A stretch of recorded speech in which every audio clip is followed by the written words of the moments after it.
There is a certain kind of person who does something incredibly strange when they are completely alone. They walk into an empty room, the door clicks shut, and suddenly they start talking out loud.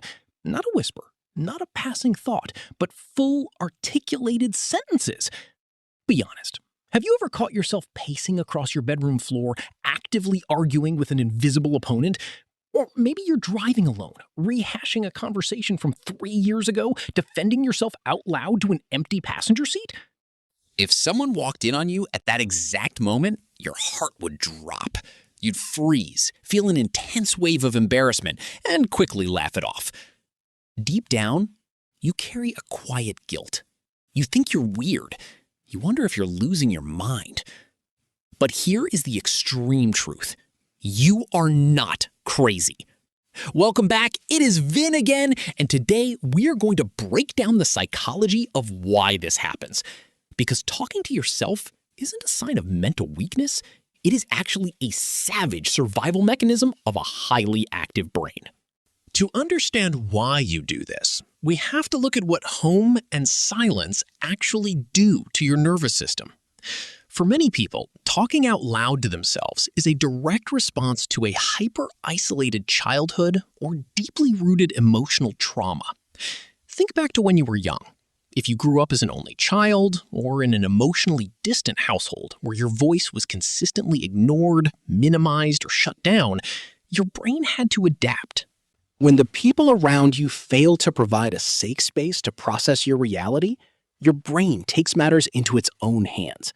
It splits your consciousness into two characters, the speaker and the evaluator. When you speak out loud alone, you aren't talking to nobody. You are finally giving yourself the validation, the active listener, and the undivided attention that the outside world denied you. It is a psychological coping mechanism to regulate intense loneliness or overwhelming anxiety. But there's an even deeper reason why your brain forces you to use your vocal cords when no one is listening. It's called cognitive regulation. Think about how much energy you burn every single day masking your emotions out in public. You smile at rude bosses, suppress your anger in traffic, and bottle up your fears just to look normal. Your mind becomes a pressure cooker of unexpressed thoughts. When you get home, those thoughts don't just disappear.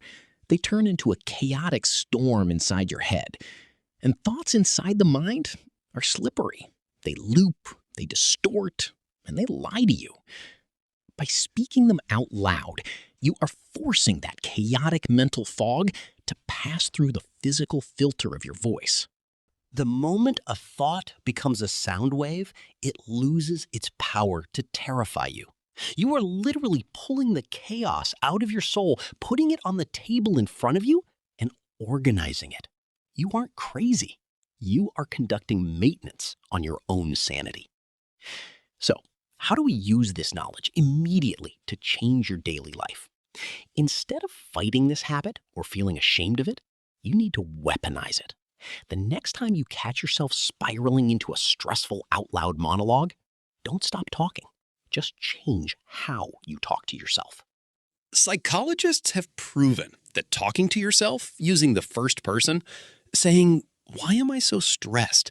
actually increases your anxiety. Instead, switch to the third person narrative. Use your own name out loud. Say, "All right, Vin, you are overwhelmed right now. But here is exactly what we are going to do next." By shifting just that one word, you instantly trigger a psychological phenomenon called self-distancing. You immediately step out of the emotional fire and become the calm, objective mentor your brain desperately needs to hear. The next time you catch your voice echoing in an empty house, take a deep breath. Drop the shame. Your fortress of solitude requires a narrator. You are simply surviving, processing, and protecting your peace in the exact way your nervous system needs you to. If you recognized yourself in today's story, hit subscribe and share this video with the one friend you know does this exact same thing. I'm Vin. Don't forget to subscribe so you don't miss a thing. See you next time.